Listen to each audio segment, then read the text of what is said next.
Breathless and sick with fear, Rosalind slammed her whole palm against the elevator button. Behind her, down the cold stone corridor of the Linden Hotel, footsteps echoed steady and unhurried. He was coming. The steel doors slid open, and Rosalind threw herself inside, fleeing a monster. But as the doors crashed shut, she realized in horror that she had just locked herself in with someone far more terrifying. Her lungs burned. Rosalind had just torn down the length of the penthouse corridor, the laughter of the charity gala falling away behind her, the clink of crystal glasses, the low murmur of Chicago's elite, a soft strain of piano. It all dissolved into a distant ringing.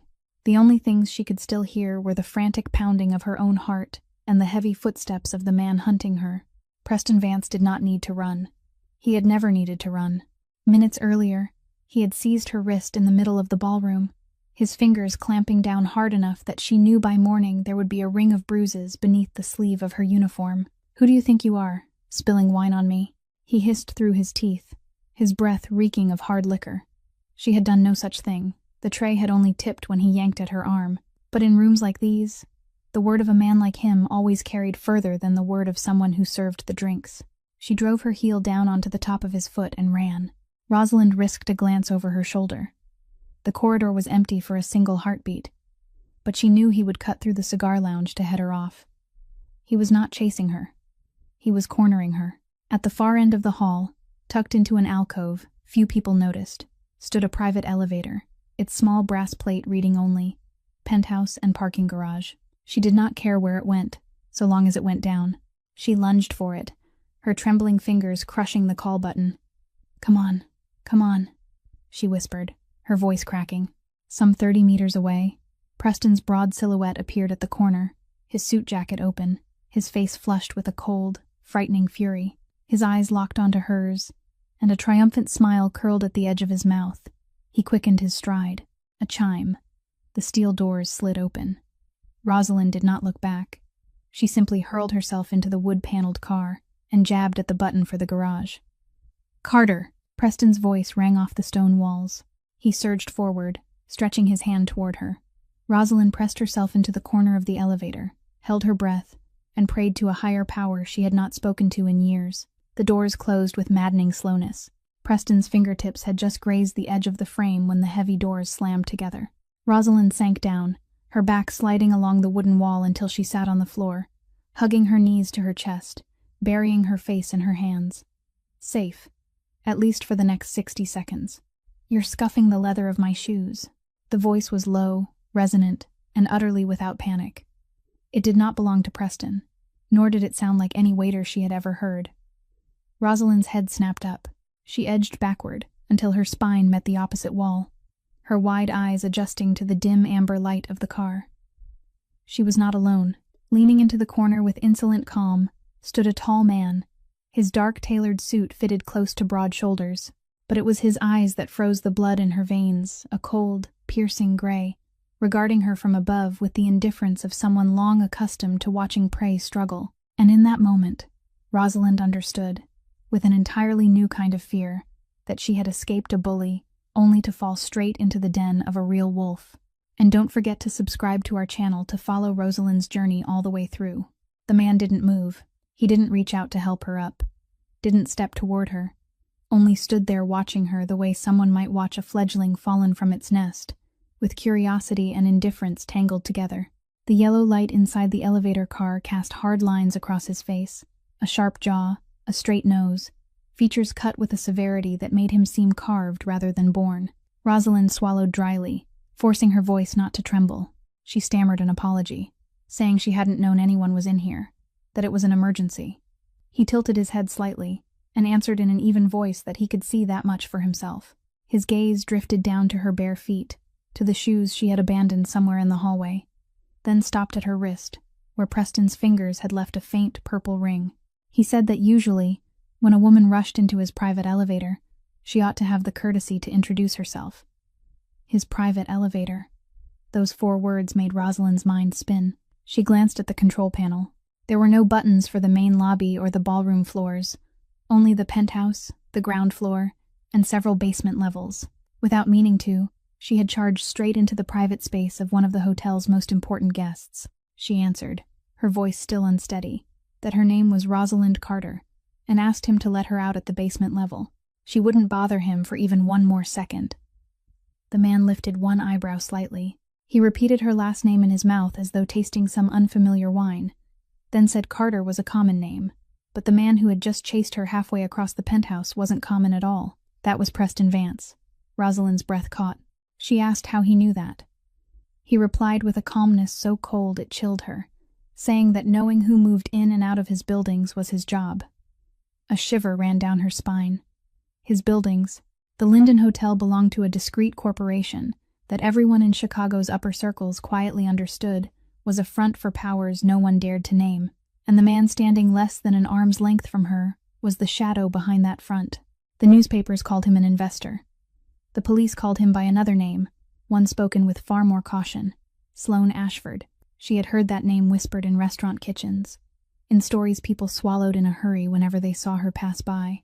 People said he could bring a business to ruin in a single morning, and make a person disappear even faster than that. Rosalind backed against the steel doors behind her. She had just escaped a bully dressed in the costume of a gentleman, only to lock herself inside a metal box with a man even the powerful treated with care. The corner of Sloane's mouth lifted into a faint, unreadable smile at the exact moment he realized she understood who she was standing before. He lowered his voice by a shade and told her to stay calm, that he didn't make a habit of disturbing the leather lining in his elevator, and blood was very difficult to clean out of walnut wood. The sentence hung between mockery and threat, sending a coldness over the back of her neck. He took a single step forward, just enough for the light to reveal the bruise around her wrist more clearly. He looked at it for a long while, longer than necessary, then said softly that Vance always left marks. He had never learned how to control his hands. There wasn't a trace of pity in his voice, only a cold recognition, as though he had seen marks like that far too many times before. Rosalind tightened her sleeve over the bruise, but he had already seen everything. She asked, almost without sound, why a man like him would care. Sloane was silent for a moment. The floor number on the small screen above the doors kept falling quietly. He said he didn't care. He only hated carelessness, and men like Vance were the worst kind of careless.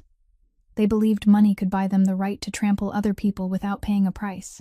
He said it lightly, as if making a remark about the weather, but in the depths of his gray eyes, something flashed and then vanished, something Rosalind couldn't name. She only knew that, for the first time since she had set foot in this building, the fear inside her began to give way to a question she didn't dare ask. The elevator gave a faint shudder and came to a stop, the number on the small screen holding still on the basement level. Rosalind held her breath as the two steel doors began to part, and what appeared before her wasn't the escape she had been hoping for.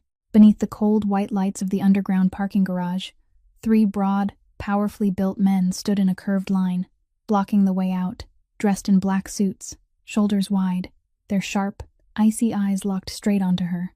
She recognized one of them, the man who had stood behind Preston throughout the party like a shadow. Preston truly wasn't stupid. He had called men to cut off her path the moment she disappeared from the penthouse. Rosalind backed up half a step, her spine touching the familiar wooden wall again, and in that instant she felt desperately small, like an animal driven into the very last corner of a dead end. The man in front curled his mouth and told her to come with them like a good girl. Mr. Vance only wanted to talk things through, but then his eyes lifted from her, sweeping deeper into the elevator car, and all three men froze for a split second. Sloane stepped out of the darkness behind Rosalind, slow and unhurried, his hand still tucked in his trouser pocket, as though he were strolling through his own living room. He didn't speak right away. He only looked at the three men, one by one, with gray eyes so flat and still they were almost frightening. And the change happened so quickly that Rosalind almost didn't recognize it in time. The man in front, the one who had been smirking just moments earlier, suddenly straightened like a schoolboy caught doing something wrong. The aggression drained from his face, replaced by something she had never seen anyone give to a man who was merely standing still and saying nothing. Fear. Sloane spoke, his voice no louder than before, still low, still even. But each word dropped into the empty garage like a heavy stone. He asked whether any of them had forgotten whose ground they were standing on. No one answered. He went on, saying that this girl had stepped into his elevator, which meant that from that second on, she was his guest, and he had never heard that Preston Vance had the right to block a guest inside his own building. The man in front opened his mouth, about to explain something about Mr. Vance's orders, but Sloane only tilted his head slightly, and that small movement was enough to make the words die in the man's throat. He took his phone from his jacket pocket, dialed a number, lifted it to his ear, and during the entire time, he waited for the other end to answer. No one in the garage dared to move. When someone picked up, Sloane said only a few brief sentences. Remind Mr. Vance who holds the lease on his entire eastern block, and if these 3 men were still inside his building in 5 minutes, by tomorrow morning, a few things in Vance's life would change in ways he wouldn't like at all. He ended the call, slipped the phone back into his pocket, and looked at the 3 men with the eyes of someone who had already said everything that needed to be said. They didn't wait for him to repeat himself. The man in front lowered his head, mumbled an apology Rosalind couldn't quite hear, and then all 3 turned and retreated toward the garage exit, walking like men who had just realized they had stepped into the territory of a far greater force. Rosalind stood there, her heart still pounding, but this time for a different reason. She had just watched a man dissolve an entire threat without lifting a finger, without raising his voice, without a single act of violence, using only his name and the weight behind that name. It was a kind of power she had never seen with her own eyes before. A power that didn't need display because it had nothing to prove. Sloane turned to her, and for the first time, his gaze softened a little, if only barely. He said she now had 2 choices. One was to leave this place safely with him. The other was to stay and deal with Preston on her own when he came down here, and he would leave the decision to her, because in his opinion, a woman who had just dared to crush Vance's foot beneath her heel in the middle of a party surely had enough nerve to choose her own next path. Rosalind stood motionless for a while in the empty parking garage, weighing the 2 roads laid before her. Then she thought of Preston's face, red with rage, and of the fingers that had tightened around her wrist, and she understood that staying would be the same as handing herself over. She followed Sloane, though every step was cautious, as if she were setting her foot onto thin ice. A glossy black car was already waiting by the basement exit. The driver opened the door without saying a word, and when Rosalind sat inside the quiet, spacious cabin, she still kept as much distance as possible from the man seated across from her. The car rolled smoothly out of the basement and merged into the nightlights of Chicago. She clenched her hands tightly in her lap, and at last she asked the question that had been circling in her mind since the moment the elevator doors closed. Why would he do all this for someone he didn't even know? Sloane looked out through the window for a while, the streetlights flashing across his face in pale streaks, then answered that she shouldn't misunderstand. He wasn't doing this for her. At least not yet. The answer was so blunt that Rosalind didn't know whether to feel relieved or disappointed. He went on, his voice still even, saying there was one kind of person in this world he couldn't stand, the kind who believed that because they had a little money and a little power in their hands, they were allowed to trample anyone weaker than themselves, and Preston Vance was the perfect embodiment of that kind of man. He said men like Vance moved through other people's lives as if they were walking across a carpet, stepping on them and forgetting them at once, certain that no one would ever be strong enough to make them stop. Rosalind listened in silence.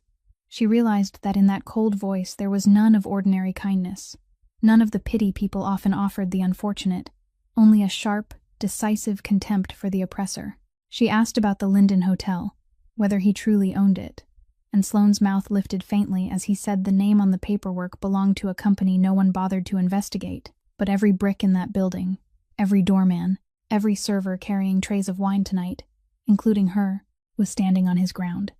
He didn't say it to boast, but as if stating an obvious truth, and it was that very calmness that made Rosalind's skin prickle, because a person was only truly calm about his power when he had never had to doubt it. She looked at him, trying to read something behind that composed outer shell, but his face was closed like a door that had been locked for a long time. She said she was grateful that he had helped her get out of the parking garage, but she didn't need a savior. She only needed to go home, because someone was waiting for her there. Sloane tilted his head and looked at her with a brief flicker of curiosity when he heard her say someone was waiting, but he didn't ask more. He only said he would have someone take her home, and that she should understand one thing. Tonight, Preston Vance had been humiliated in front of his own people, and a man like him never swallowed humiliation quietly. Rosalind felt the chill return, because she knew he was right. She had seen Preston's eyes around the bend of the hallway, the eyes of a man unused to being refused. She asked what she was supposed to do, and this time Sloane didn't answer at once. He only looked at her for a long while, as if weighing how much more effort she was worth.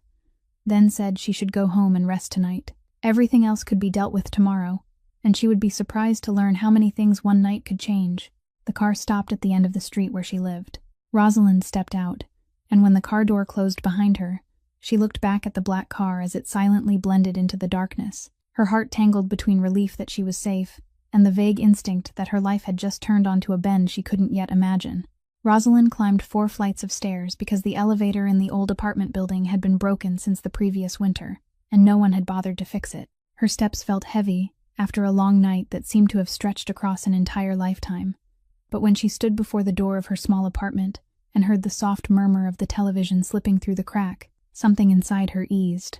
She slid the key into the lock, pushed the door open, and found Daisy curled up on the worn old sofa with a plaid blanket wrapped around her body, her eyes drooping with sleep, though she was still trying to stay awake and wait for her sister to come home. The little girl sprang up the moment she saw her, her 12-year-old face lighting with a smile that made all the exhaustion in Rosalind's body melt away. Daisy gently scolded her for coming home so late, saying she had meant to stay awake until Rosalind got back before she would go to bed. And Rosalind laughed softly, straightening the blanket around her sister's shoulders, as she told her that a little girl ought to be dreaming sweet dreams by now. Daisy shook her head hard and said she had waited because there was something she wanted to show her. Then she ran into the corner of the room, rummaged through her stack of drawing paper, and pulled out a picture that still smelled of crayons. It showed the 2 sisters standing hand in hand in front of a house with a chimney and a garden full of flowers, the sky colored in all kinds of bright shades that only a child's imagination would dare put together. Daisy pointed to the house, excitedly telling her that this was the house where the 2 of them would live someday, with a very big yard where she could plant sunflowers. And Rosalind sat down beside her, looking at the drawing for a long time, her throat tightening with an emotion that was both warm and painfully sharp. She gathered her sister into her arms, kissed the girl's tangled hair, and promised that one day the 2 of them would surely have a house like that, with a sunflower garden too. She didn't say aloud what was weighing on her heart, that to have even a small piece of that dream, she first had to take care of her sister's heart. Daisy had been born with a heart that wasn't as healthy as other children's, and the doctors had said long ago that she needed surgery, and the cost of that surgery was a number that made Rosalind feel small every time she thought about it. That was why she worked 2 shifts every day, the morning shift at a cafe near home, and the evening shift at elegant parties like the one tonight, saving every dollar in tips, every bit of her modest wages, hiding it all in a tin box behind the kitchen cabinet, without Daisy knowing. She had never let her sister see the worry on her face, never let the little girl feel the weight she was carrying, because she wanted Daisy's childhood to be filled with drawings and dreams, not numbers and the fears of grown people. Daisy yawned widely, rubbed her head against her sister's shoulder, and whispered a question about whether there had been anything fun at the party that day. Rosalind, remembering everything she had just endured that night, only smiled and told her about the glittering crystal chandeliers and the pretty little pastries, keeping hidden the terror in the penthouse hallway, and the man with gray eyes inside the elevator. She carried Daisy to bed, pulled the blanket over her, and stayed sitting on the edge of the mattress until the little girl's breathing became steady in sleep. Then she stepped back into the front room, sat down at the wobbly dining table, took out the tin box, and counted the money inside beneath the weak yellow light. And though she had worked herself to the edge of exhaustion, that number was still far too distant from the goal she needed to reach. She buried her face in her hands for a while, not crying, only drawing in one deep breath. Then she put the box back where it belonged and told herself that tomorrow she would keep going, just as she always had, because her little sister was all she had left in the world. The next morning, Rosalind woke before the sky had even begun to lighten, made breakfast for Daisy, reminded her to be good at home, then hurried to the cafe in time for her morning shift. The unease from the night before still clung to her heart, but she tried to push it aside so she could focus on work. Yet she had barely stepped through the cafe door, hadn't even had time to tie the apron around herself, when the manager called her inside, his face awkward in the way of a man about to say something he didn't want to say. He avoided looking directly into her eyes, circling around vague explanations about cutting staff and difficult business conditions. But Rosalind had worked there long enough to know that the cafe was never short of customers in the morning, and she understood there was another reason hidden behind those evasive words. She calmly asked him outright whether she had done something wrong, and the manager sighed, finally lowering his voice and admitting that he had received a call that morning from someone he couldn't afford to offend. and that person had made it clear that as long as Rosalind Carter continued working there, the cafe would run into all kinds of trouble, from business licenses to sudden inspections. He said he was sorry, that he had a family to take care of too, that he had no other choice. Rosalind stood still, and though no name was mentioned, she knew exactly whose hand was pulling the strings behind it all. Preston Vance hadn't forgotten last night's humiliation, and this was how he struck back. Not with a fist, but with a phone call, quietly pulling away the last places of support beneath her feet. She took off the apron, folded it neatly, set it on the counter, thanked the manager in a voice so calm it surprised even herself, then walked out of the cafe into the morning sunlight that was still cold. She walked for a long stretch without knowing where she was going, feeling only the emptiness in her head and the pressure in her chest, as if an invisible hand were squeezing the breath out of her. Losing the morning shift meant losing nearly half her income, and after the way Preston had moved against her last night, she knew the evening parties might soon close their doors to her too, because the city's event service world was smaller than people imagined, and one word from a man like him could have her name crossed off every list. She thought of the tin box hidden behind the kitchen cabinet, of the number still so far from the goal, of Daisy's small heart waiting for a surgery that grew more urgent with every passing day, and for the first time in a very long while, she felt her legs wanting to buckle right there in the middle of the sidewalk. She found a bench in a nearby park, dropped down onto it, and let despair rise inside her for a few minutes. Only a few minutes. She allowed herself to be weak in that exact moment. But then, she thought of Daisy's radiant face as she showed her the drawing of the house with the sunflower garden. She thought of the promise she had whispered beside her sister's bed the night before, and something hard inside her refused to collapse. She quickly wiped the corners of her eyes, drew in a deep breath, and told herself she had survived days darker than this, that she would find a way, whatever it took. She rose from the bench, and at that very moment, the old phone in her pocket vibrated. A message from an unfamiliar number, saved under no name, only a single line of words that made her whole body go cold, saying that some debts couldn't be paid with money, and that she should be more careful walking alone through the streets. Rosalind snapped her head up, her eyes sweeping around the empty park, and for the first time, she felt with terrible clarity that Preston Vance's retaliation had only just begun. Rosalind had barely had time to steady herself after that chilling message, when a familiar black car silently pulled up to the curb beside the park, and she recognized it at once as the car that had taken her home the night before. The window lowered, revealing Sloane Ashford's composed face, and he said, in that deep, even voice with no trace of surprise, that it seemed she was having a rather unpleasant morning. Rosalind tightened her grip on the phone in her hand, both wary and bewildered, and asked how he always managed to appear at the exact moment she was in trouble. Sloane only replied that he had already told her. Knowing what was happening in this city was his job. He opened the car door and invited her to sit inside and talk for a moment, saying he didn't make a habit of discussing important matters through a car window in the middle of the street. Rosalind hesitated, but thinking of the threatening message she had just received, she realized sitting inside the car might be safer than standing alone on an empty sidewalk, so she climbed in, still keeping her distance as she had before. Sloane went straight to the point. He said he knew she had lost her job that morning, and that it was only the first blow. Preston Vance wouldn't stop until he saw her completely broken, because to a man like him, a server daring to defy him in public was a stain he couldn't endure.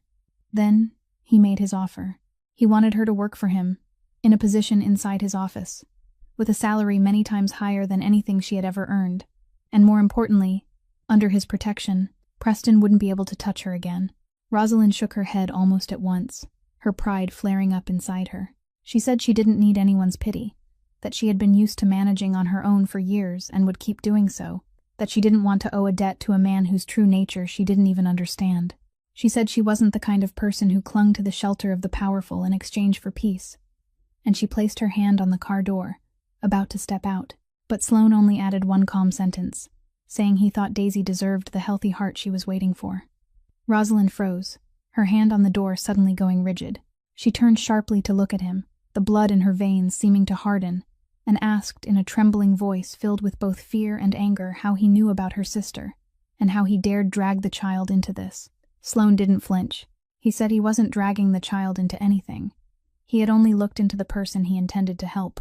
That was his principle, and he knew about Daisy's heart condition, knew about the surgery Rosalind was scraping together every dollar for, knew about the tin box and the amount still far beyond reach. He didn't say it as a threat, but in a strangely steady voice, as though he were placing on the table a truth they both already understood. Rosalind sat there stunned, her heart torn by a storm of tangled conflict. One part of her still cried out that she couldn't trust a dangerous man like this, that every offer too generous always carried a hidden price behind it. But another part, the part of the older sister who had stayed awake through so many nights worrying for the child, thought of Daisy's radiant face, of the small heart waiting day after day, of the cruel truth that if she kept clinging to her pride, the one who would pay the price wouldn't be her, but Daisy. She closed her eyes for a moment, struggling with herself, then opened them and told Sloane she needed to make one thing clear. She wasn't doing this because she was afraid of Preston, nor because she was drawn to his power. She was doing it for her sister, and only for her sister. And if she found out he had any other intention, she wouldn't hesitate to walk away. Sloane looked at her for a long while, and this time, in his gray eyes, something passed that almost resembled respect. He gave a slight nod and said he expected nothing less. Less than a week after Rosalind agreed to work for Sloane, a phone call from one of the largest hospitals in Chicago changed everything. The woman on the other end introduced herself as the coordinator from the cardiology department and informed her that Daisy's case had been placed on the priority surgery list, and that every cost, from the operation itself to the days of recovery in the hospital, had been fully paid by an anonymous benefactor. Rosalind stood frozen in the small apartment, the phone trembling in her hand. She asked again and again whether there had been some mistake, how something like this could possibly happen, but the woman only gently confirmed that all the paperwork had been completed, and the family only needed to bring the little girl in for the necessary tests. When Rosalind set the phone down, she had to grip the back of a chair to keep herself from collapsing. So many years of saving every dollar, so many sleepless nights, heavy with fear, had suddenly been untied in a phone call that lasted only a few minutes, and the feeling was so enormous that she didn't know where to place it inside her chest. Deep down, she knew exactly whose hand stood behind that gift. No name had been mentioned, but she understood that only one person who had just entered her life possessed enough power and enough discretion to do such a thing without needing anyone to know. Yet when she tried to ask Sloane, he only looked at her with calm gray eyes and said he didn't understand what she was talking about, that perhaps there were still good things in this world that found their own way to people who deserved them. He denied it so smoothly that Rosalind couldn't force him to admit anything, and that quietness itself made her throat tighten in a way that boastful words never could. On the day Daisy was taken in for surgery, Rosalind sat outside for hours, her hands locked tightly together, and when the doctor came out with a smile and told her everything had gone well, that the little girl's small heart could now beat with strong, healthy rhythms, Rosalind broke down crying. For the first time in a very long while, she let her tears fall not from despair, but from a happiness too great to hold back. The days that followed were the brightest days the two sisters had ever known in that sun-filled hospital room. Daisy recovered so quickly that even the nurses were surprised. The little girl asked for paper and pencils as soon as she was strong enough to sit up, and once again, she drew with deep concentration. This time, it was a large red heart with white wings, flying upward through a blue sky. She proudly told her sister that it was her new heart, a heart that knew how to fly, and Rosalind laughed until the corners of her eyes stung.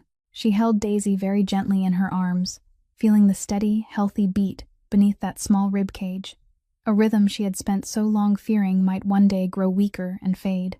Daisy asked her who the kind person was who had helped her get better, because she wanted to draw that person a picture to say thank you, and Rosalind sat quietly for a moment, not knowing how to answer.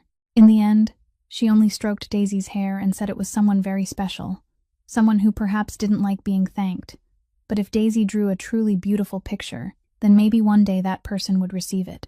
That night, after Daisy had fallen deeply asleep in the peaceful rest of a child no longer threatened by illness, Rosalind stood by the window of the hospital room, looking out at the city glittering with lights, and she thought about Sloane Ashford, about the cold, ruthless man the entire city treated with caution, the man who had quietly given her little sister a new life, without asking for even a word of thanks. And for the first time, she wondered whether she truly understood the person hidden behind those gray eyes at all.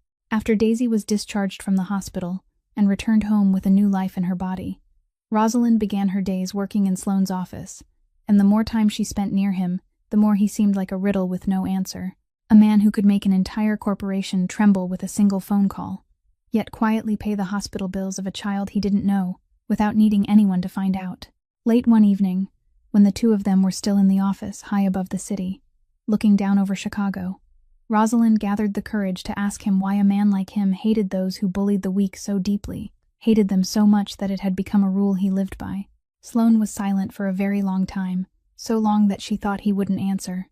Then he poured himself a glass of whiskey, stood beside the window, and began to speak in a low, rough voice she had never heard from him before. He told her he hadn't been born into silk and privilege the way people like to claim, that he had grown up in a poor working-class neighborhood on the south side of the city, in an apartment even worse than the one she lived in, where his mother worked herself to exhaustion in a garment factory to support the two of them. He told her that when he was 10 years old, that factory belonged to a wealthy owner who was used to treating workers like weeds under his feet, and when Sloane's mother fell ill after years of laboring in toxic conditions, that owner not only refused to pay a single dollar toward her treatment, but also threw her out onto the street, simply because she had dared to speak up for her rights. Sloane's voice stayed even, but every word seemed to hold something that had been frozen inside him for many years. He said he had watched his mother knock on door after door, begging for help, had watched her be driven away by people with money and power, while not one of them stopped to listen, and that she had died when he was still too young to do anything except stand there and look on helplessly. He said his mother's death wasn't caused by illness, but by the indifference of those who believed a poor woman's life wasn't worth as much as a line of expense in their ledgers. Rosalind listened with her heart tightening, and she began to understand why those gray eyes were always so cold, and why they softened whenever they turned toward people who had no one to protect them. Sloane went on, saying that from that day forward, he had sworn one thing to himself, that he would never again let himself fall into a position so weak that he had to hold out his hand and beg for mercy from anyone else, and that he would climb high enough so no powerful man could ever trample him, or the people he wanted to protect. He said he had built everything he had with his own hands, and through paths people didn't dare to name, and though the way he had climbed to the top hadn't always been clean, there was one line he had never crossed. He never crushed anyone weaker than himself, because he understood too well what it felt like to stand at the bottom and have the whole world turn away. He turned back to look at her and said that when he saw the bruise on her wrist in the elevator that night, he hadn't seen a strange woman. He had seen the shadow of his mother from years ago, had seen all the people who had been ground down simply because they didn't have enough strength to fight back. Rosalind went still. She realized that behind the ruthless shell that made the whole city afraid was a wound that had never healed, and that the help he had given her and Daisy hadn't been pity as she had once thought, but the way a wounded man tried to save the part of his own past that he had been unable to save. She said softly that she was very sorry for what he had gone through, and Sloane only shook his head slightly, replying that he hadn't told her so she would pity him, but so she would understand that the war with Preston Vance, for him, had never been only about her. The story of Sloane's past haunted Rosalind for many days afterward, and one weekend afternoon, while Daisy was happily coloring by the window, she decided to clean out the old cabinet in the corner of the room, where she had kept the things that belonged to her parents, things she had never had enough courage to open since the day her father died. Her father had passed away a few years earlier, when Daisy had been too little to remember his face, in an accident at the construction site where he worked as a laborer, and all this time Rosalind had always believed it was only an unfortunate workplace accident, one of countless risks that manual workers like her father had to face every day. She pulled out a cardboard box with frayed edges. Inside were old yellowed papers, a few family photographs, her father's wristwatch that had stopped running, and a stack of documents related to the accident, documents she had been too young and too grief-stricken back then to read carefully. She sat down on the floor, turning page after page beneath the pale afternoon light, reading the accident report again, the letters from the company, the notice of the small compensation payment the family had received after his death. Then her eyes stopped at the bottom of one page, where the name of the project's developer was written, a name that until a few weeks ago she had never paid any attention to. But now, when she saw it, her whole body seemed to turn to stone. Preston Vance's Corporation. Rosalind read that line again and again, telling herself there had to be some coincidence, that this city was enormous, and there were countless real estate corporations. But that name kept striking her eyes, bold and clear in a way she couldn't deny. The construction site where her father had fallen belonged to the very corporation of the man who had chased her through the hotel hallway, the man who had gripped her wrist hard enough to bruise it, the man who had just quietly torn away her job and threatened her life. A cold feeling crawled down Rosalind's spine. Not fear, but a vague and aching instinct, as if some invisible thread had just been pulled tight, tying the past to the present, a thread whose shape she still couldn't see but whose weight she could already feel. She turned through the remaining pages more quickly, searching for something she herself didn't even know, and the more she read, the more she sensed that something was wrong. The wording in the report was too brief, too general, as though someone had deliberately written it carelessly in order to close the matter as quickly as possible. She dimly remembered that back then, there had also been a few other workers whispering about her father's death. Murmurs she had ignored because at the time she had only been a young girl, stunned silent by loss, scrambling just to survive from day to day and raise her baby sister. Now, sitting amid the pile of old papers, for the first time in years, she wondered whether her father's death had truly been as simple as what people had told her. She looked up toward Daisy, who was bent over her coloring, the little girl's face peaceful and radiant beneath the sunlight, and Rosalind carefully gathered the documents together, not wanting her sister to see the unease rising inside her. That night, Rosalind couldn't fall asleep at all. The name Preston Vance kept circling through her mind, weaving itself together with Sloane's words that the war with Vance had never been only about her, and she began to suspect that perhaps between her and that enemy, there existed a far deeper connection than a chance collision at a party. A connection buried beneath the dust of time, one she would have to dig into the light herself.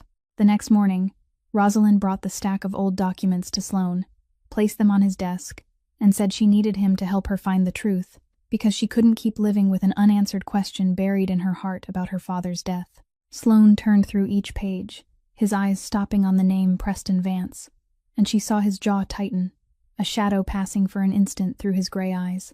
He said he would have his people look into it, that with the connections and the hidden paths he held in his hands, no truth could stay buried forever.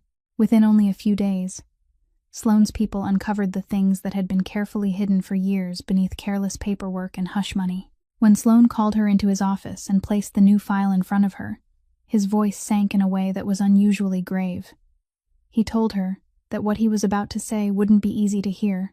He said that the construction site where her father had worked back then had been ordered by Preston Vance to cut back on a series of safety measures in order to shorten the schedule and save costs. That necessary protective equipment had been removed, that warnings about the scaffolding's deterioration had been ignored, all so he could deliver the project on time and pocket an enormous profit. Her father and several other workers had once spoken up in protest, had warned that working under those conditions was far too dangerous, but the voices of those poor laborers had meant nothing against the greed of the man in power. And then, what had to happen finally happened. The accident came. Her father fell, not because of some random risk no one could have foreseen, but because human life had been deliberately treated as worthless from the beginning. Sloane went on, saying that after her father's death, Preston had quickly used money and power to shut down every investigation, bribe those who could testify, threaten anyone who dared open their mouth, and push a pitiful compensation payment onto the family so the whole matter could sink out of sight before anyone had time to recognize the truth. Rosalind sat listening, and with every word Sloane spoke, she felt the ground beneath her feet collapsing piece by piece. She remembered the image of her gentle father, the man who always came home with calloused hands and a tired but warm smile, the man who used to lift her onto his shoulders and promise that he would work hard so she and her little sister could have a better life. He hadn't died because of fate. He had been killed by the greed of a man who valued a human life less than a line of profit, and for all these years she had lived inside a lie, carrying the pain of losing her father as if it had been an accident written by destiny, while the man truly responsible for that death had gone on feasting in luxurious hotels, still stretching out his powerful hand to trample weaker people like her father, and like her. A tremor ran through Rosalind's whole body, but this time it wasn't fear. It was an emotion she had never known she could hold, a deep, cold rage rising from the very bottom of her soul, mingling with the tearing grief of a daughter who had just learned the truth about her father's death. Tears fell from her eyes, but there was nothing weak in them. They shone with a new and unbending resolve. She lifted her gaze to Sloane, and in a voice soft but steady as steel, she said that man would have to pay for what he had done. Not with money, not with apologies, but with everything he had stolen from her father, and from so many others. For the first time since that night in the elevator, Rosalind was no longer the one running away. She was ready to turn back and face him, while Sloane's people continued digging deeper into the records of the accident from that year. One small detail buried among the old witness statements made even Sloane stop for a very long time. The note said that on the day the accident happened, right before the scaffold collapsed, one worker hadn't thought of his own safety, but had rushed forward and pushed the young son of a fellow worker out of danger. The boy had happened to be at the construction site that day, waiting for his father to finish his shift. That worker had saved the child, but he himself hadn't managed to escape in time, and the name of that worker was Rosalind's father. Sloane sat motionless before the page, a strange feeling rising inside a chest that had gone too long without knowing how to tremble, because the boy who had been saved that year was the son of a man who had once stood shoulder to shoulder with him in the early days of building his empire, a man Sloane regarded as a brother, and he had once heard that man speak through the haze of whiskey about the day his son had nearly died at a construction site, only to be saved by a stranger who had risked his life for him, a benefactor whose family they had never had the chance to find again, so they could say thank you. For so many years, that story had been only a blurred fragment of memory from old conversations, a debt of gratitude without a name or a face that his friend had carried in his heart. Now, sitting in the quiet room with the file in his hands, Sloane finally understood that the invisible thread had silently led him to the elevator doors that night, that the woman he had helped only because he hated those who preyed on the weak was, in fact, the daughter of the man who had saved the child his friend's entire family had always been grateful for. When he told Rosalind this, his voice was slower and softer than she had ever heard it, and she went still, her eyes still red from the tears she had shed for her father, blurring once more, but this time from an emotion so warm and overwhelming it almost hurt. She realized that her father, even in the final moment of his life, had still been the man she had always believed in and been proud of, a man willing to trade his own life to save a child he didn't even know, and that the kindness he had planted that year, after so many years of seeming to sink into oblivion, had now grown into a branch that sheltered the very children he had left behind. Sloane said he didn't believe in fate or mystical things, but he couldn't deny that some debts of kindness moved quietly through the years in ways people never expected, and that helping her and Daisy, though it had begun only from his contempt for Preston Vance, had turned out to be his way of repaying a debt he had never known he carried. Rosalind softly said that perhaps her father had been watching over her from somewhere, and had sent Sloane to her on the very night she thought she had reached the end of the road, and Sloane didn't answer. He only looked at her with a rare tenderness in his eyes, a look no one in this city had ever seen in that cold man before. Between two people carrying wounds from the past, a quiet understanding had just begun to glow, needing few words, needing no display, only the sense that destiny had bound their lives together with a thread stronger than anything either of them could explain. And in that moment, the coming war with Preston Vance was no longer only revenge for a father. It had become an answer to every act of kindness that had ever been trampled, and to every powerless person who had ever been forgotten.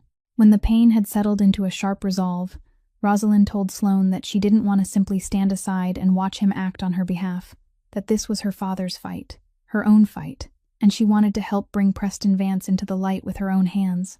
Sloane looked at her for a moment, then nodded. He said his power could bring an empire crashing down, but there were certain doors that would only open for someone the enemy would never expect, and Rosalind was that person. She understood that her greatest advantage lay in the very position Preston had always looked down on, a server, a quiet shadow that powerful men like him never bothered to notice. She began by finding the workers who had once worked beside her father all those years ago, people who had been threatened by Preston so deeply that they had stayed silent for years, and she went from door to door, sat down to listen to their stories, and shared with them the loss her own family had carried too. At first, they were cautious and afraid, because the name Preston Vance was still a ghost haunting their lives. But when they saw the daughter of that worker from long ago standing before them with determined eyes, when they learned that this time they were no longer alone, that there was an entire force standing behind them to protect them, one by one, they began to open their hearts.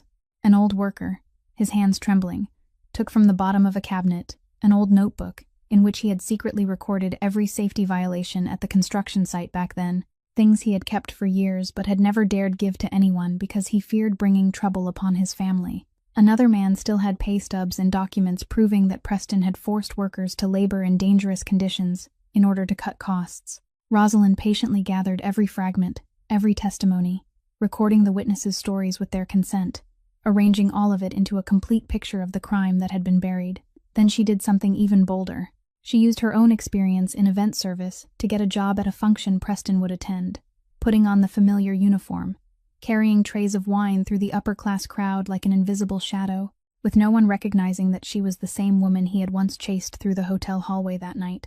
She quietly watched and listened to conversations Preston believed were safe among people on his side, and with a small recording device hidden in her apron, prepared for her by Sloane, she captured Preston's own voice, his arrogant words as he boasted to a business partner about how he always knew how to make problems disappear, how he used money to buy silence and power to choke off anyone who dared stand against him.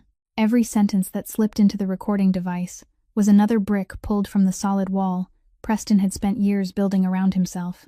Rosalind returned each time with precious evidence, and each time, Sloane looked at her with a gaze mixed with admiration.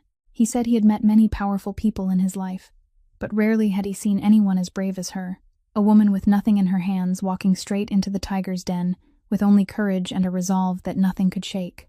But what made Rosalind proudest wasn't the evidence she had collected. It was the way the powerless people Preston had once crushed now stood up together, daring for the first time in years to believe that their voices could make a difference. She realized that true strength didn't lie in power or money, but in the unity of ordinary people, when they no longer agreed to bow their heads, and that if her father were still alive, he would surely be proud of the daughter who had chosen not to run, but to stand and demand justice, not only for him, but for everyone. But Preston Vance wasn't a man who had climbed to the peak of power without planting watchful ears everywhere. And before long, he caught the scent that someone was quietly digging up a matter he had believed buried long ago. When he traced it back and discovered that the person behind it was the server he had once chased through the hotel, and that she was also the daughter of the worker from all those years ago, his rage flared into a ruthless determination to crush her before everything slipped beyond his control. His counterblow came swiftly and viciously. First, he aimed at Rosalind's reputation.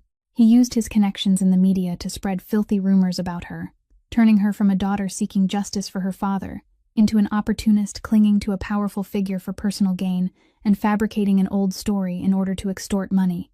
Those words spread quickly, and Rosalind realized with pain how easily a wealthy man could stain another person's name when he wanted to. Then he turned on the witnesses, the workers who had only just found the courage to speak, and a wave of fear came crashing back over their lives. The old worker who had given her the notebook suddenly called Rosalind in a trembling voice, saying he was sorry but he couldn't continue, that someone had come to see him, had reminded him of his family, of his grandchildren, and he couldn't trade the safety of his loved ones just to testify. Another man suddenly lost his job. Another received threats that forced him to pack up and leave the city. One witness after another withdrew. One piece after another that she had worked so hard to gather began to fall apart, and Preston's expensive lawyers started applying pressure, sending warning letters accusing her of slander, threatening to sue her into ruin if she dared open her mouth again.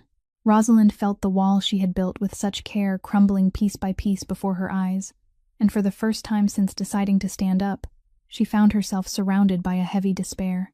One evening, she sat alone in the apartment after putting Daisy to sleep, staring at the stack of evidence that now held only half its value because the testimonies had been withdrawn, and her tears fell silently.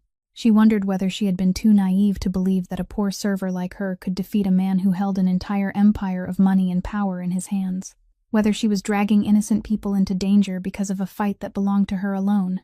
She thought of the old worker's trembling face, of the families now forced to live in fear again because of her, and guilt pressed so heavily on her chest that she could barely breathe. In that moment of weakness, she almost wanted to give up, to gather everything together and take Daisy far away from this city, to start over somewhere the name Preston Vance couldn't reach. She called Sloane through her tears, telling him that perhaps she had been wrong, that she couldn't let more innocent people suffer because of her, that perhaps some evil men were born standing too high for anyone to touch. But on the other end of the line, Sloane only listened quietly as she cried. Then he said, in a calm, steady voice, that he was coming to her, and that she needed to remember one thing. A man striking back as wildly as Preston was now didn't do it because he was strong, but because for the first time in his life, he was truly afraid. And when a beast had begun to panic, that was exactly when it was most likely to make a fatal mistake. Sloane came to Rosalind's apartment that very night, and when he saw her tear-stained face and the scattered evidence before her, his gray eyes hardened into a kind of ice she had never seen before. He told her in a voice so calm it was chilling that Preston Vance had just made the greatest mistake of his life by thinking he could touch people under Sloane's protection, and that it was time for him to understand the price of doing so. From that moment on, a silent yet terrifying machine of power began to move, and Rosalind saw with her own eyes what the true strength of the man the entire city feared really looked like. Within only a few days, Preston's financial empire, which had once seemed unshakable, began to crack from its deepest veins. The massive loans he used to prop up his real estate projects were suddenly tightened by banks all at once. Longtime business partners turned their backs one after another and withdrew from joint deals without a word of explanation, and his accounts were frozen by surprise financial investigations that came crashing in from several directions at the same time. Sloane didn't need to lift a finger in the literal sense. He only had to make a few phone calls to the exact people who held the key links, send a few quiet messages through channels only insiders understood, and the entire web of power Preston had spent years building began to collapse like a sandcastle before the tide. Those who had once gathered around him to share in the benefits now scattered like birds before a storm, because no one wanted to sink with a ship already going under, and for the first time in many years, Preston Vance found himself growing more and more alone inside the very empire he had once believed untouchable.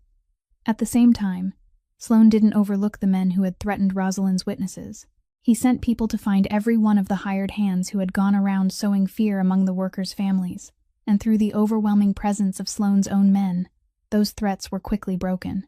Sloane's people didn't need violence. They only needed to make those men understand that now they were the ones being watched, that every move they made lay within the sight of a power far greater than their own, and that if they dared touch even a single hair on the heads of those witnesses, they would face consequences that none of Preston's money could protect them from. A quiet reversal spread through the city's underworld. Those who had once bowed under Preston's command now turned cautious at the name Sloane Ashford, and the witnesses who had been forced to withdraw in fear began to feel an invisible shield settling around them and their families. The old worker who had once called Rosalind in tears came to her again, this time with a new steadiness. He said someone had come to guarantee his family's safety, that he no longer had to live in fear, and that he was ready to testify again, this time all the way to the end. Rosalind watched the way Sloane wielded his power, both astonished and slowly understanding, and she realized that behind that cold ruthlessness was absolute control and an iron principle. He had never acted out of cruelty, but always to protect the people this world had turned its back on. When Preston realized who stood behind his downfall, he frantically tried to contact Sloane, but all he received in return was absolute silence, the terrifying silence of a wolf that had locked its prey in its sights and was only waiting for the final moment to close the hunt. When Preston's empire had cracked all the way down to its foundation, and the witnesses had found their courage again beneath Sloane's shield, Rosalind understood that the time had come to bring everything into the light. But this time, she and Sloane agreed on one thing.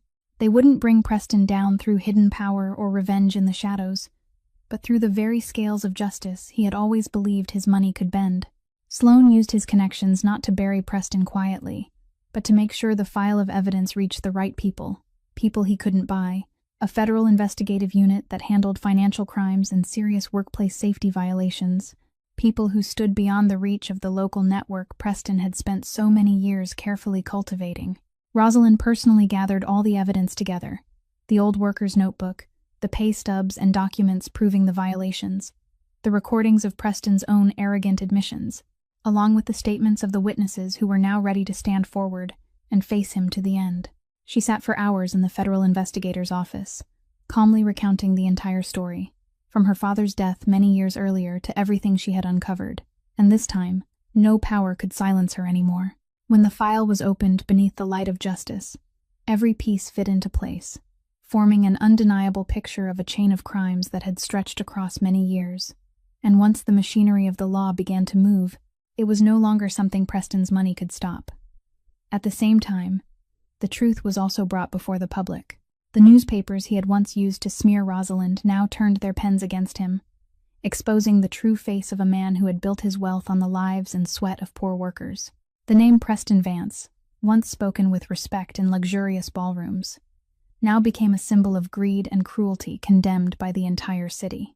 And then, the day Rosalind had been waiting for finally arrived, when federal investigators appeared to arrest Preston in the middle of an event he was still attending, with the arrogance of a man who believed himself untouchable. The mask of a successful businessman fell away before the lenses of countless reporters, and for the first time, Rosalind saw that there was no arrogance left on the face of the man who had once chased her, only the panic and helplessness of someone who had just realized that everything he had built had collapsed, and that at last there was one thing his money and power couldn't buy: justice. She stood silently among the crowd, watching him being taken away, and inside her there wasn't the triumphant satisfaction she had once imagined. There was only a deep, quiet peace, a feeling that her father could finally rest, that his death and the deaths of so many other workers were no longer buried in silence and oblivion. The workers' families who had suffered under Preston's hand came to thank her through tears, and Rosalind understood that this victory didn't belong to her alone. It belonged to all the small, ordinary people who had dared to stand together, who had proven that no matter how powerful evil became, the truth and the courage of decent people could still prevail in the end. A few days after Preston was taken away, and the last waves of the case gradually began to settle, Rosalind went to Sloane's office, high above the city, the same place where she had once watched him open the locked chamber of his past. And this time she did not come as someone being protected, but as an equal who wanted to say everything still held inside her heart. She stood beside the glass window, looking down at the glittering city below, then turned to him and said she knew, she had always known, that he was the one who had quietly paid the hospital bills that saved Daisy's heart, that he had done it from the very beginning, when she still had nothing to give him in return, when she was still looking at him with eyes full of suspicion. Sloane was silent for a moment, and then he no longer denied it. He only said softly that he hadn't wanted her to feel indebted, that he hadn't helped Daisy in exchange for anything, but because when he looked at that child, he saw a part of his own childhood again, a child who had once wished there had been someone strong enough to protect the people he loved, yet couldn't. Rosalind stepped closer to him, and she said that all her life she had been used to carrying everything alone, used to relying on no one, but he was the first person who had made her understand that letting someone else step in and share the burden wasn't weakness. Sloane looked at her with gray eyes that no longer held any trace of ice, and he confessed something perhaps he had never said to anyone before, that in an entire life spent building walls around himself so no one could reach him, so he would never have to be weak again.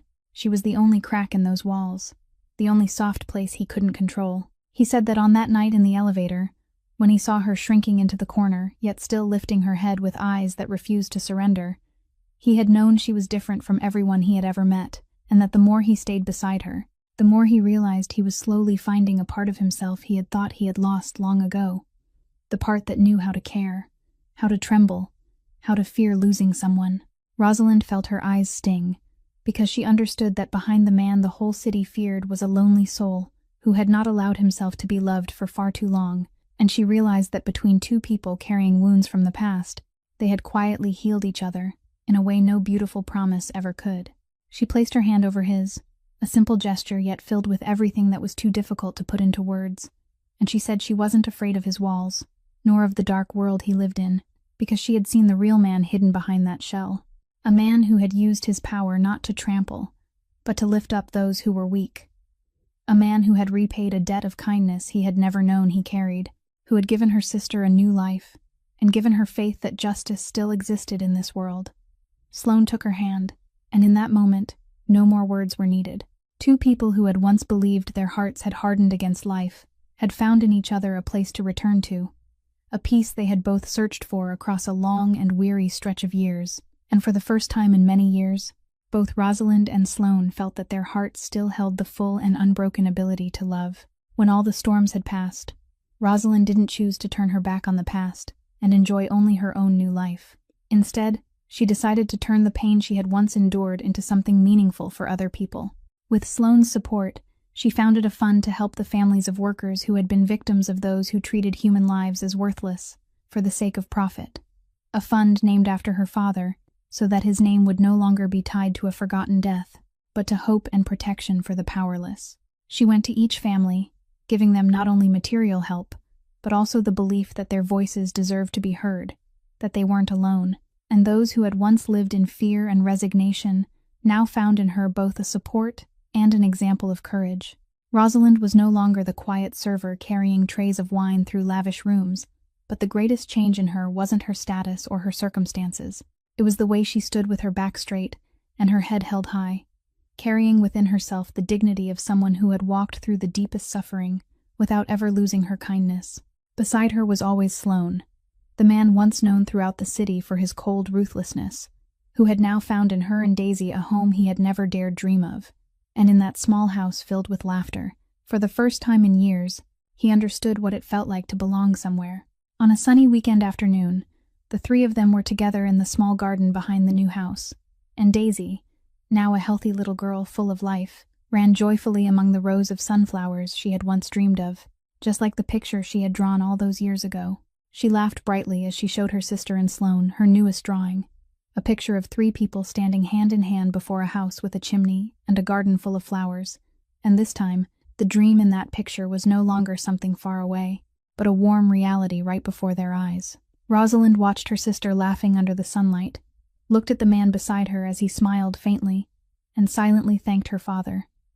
Thanked the kindness he had planted in this life, a kindness that after so many years of seeming to be buried, had finally bloomed and sheltered the very children he had left behind.